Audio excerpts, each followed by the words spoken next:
Un front commun pour une urgence de santé publique. Au Bénin, les médecins vétérinaires sont plus que jamais déterminés.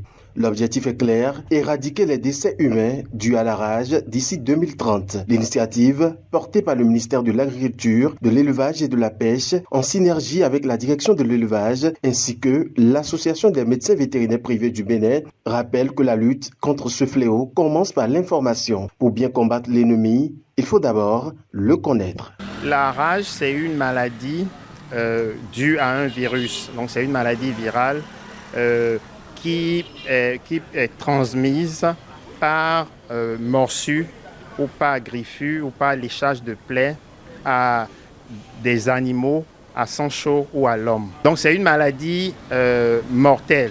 Cela veut dire que quand la rage est transmise et que les signes se manifestent, l'issue, c'est la mort. C'est pour ça que c'est une maladie importante pour la santé publique. Face à ce virus mortel, mais pourtant 100% évitable, la stratégie repose avant tout sur la sensibilisation. L'éradication, il nous reste un peu de choses à faire parce qu'il faut vraiment sensibiliser la population malgré les cas que nous rencontrons fréquemment ces derniers temps.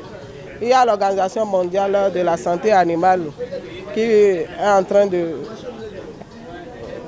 vouloir nous aider pour éradiquer la rage jusqu'à zéro rage en l'an 2030. Ça serait possible si nous nous y mettions avec force. Parce qu'il faut d'abord sensibiliser la population, ne sait pas encore, la plupart ne maîtrisent pas encore l'impact de cette maladie sur la société. Mis à part la sensibilisation, il existe d'autres comportements ou gestes à adopter.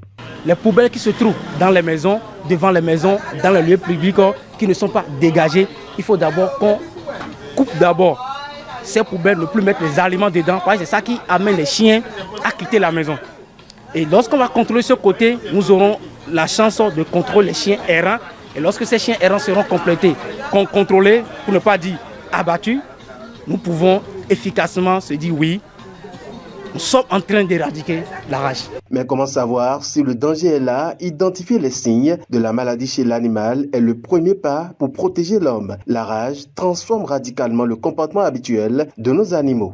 Chez l'animal, vous allez voir un cas pratiquement, c'est-à-dire que vous allez voir que la personne a peur, voilà, de tout le monde. Voilà, il n'aime pas entendre les bruits. C'est pareil chez le chien quand la phase est déclarée, d'accord. Et il est toujours caché quelque part, furieux, très agressif, d'accord. Vous allez voir, vous allez constater même une hypersalivation. Et c'est dans la salive qu'il y a le virus rabique. C'est-à-dire que le virus ne se trouve pas dans le sang.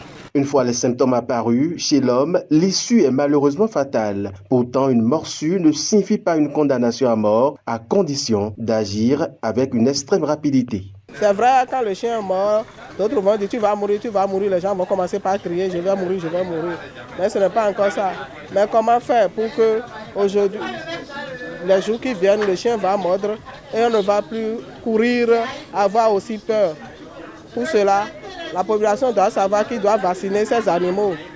Et la vaccination, déjà à 3 mois d'âge, l'animal peut être vacciné, doit même être vacciné. Enfin, pour gagner ce combat d'ici 2030, il faut rester vigilant face à tous les risques. Car si le chien est souvent le premier indexé, il n'est pas le seul capable de transmettre le virus à l'homme.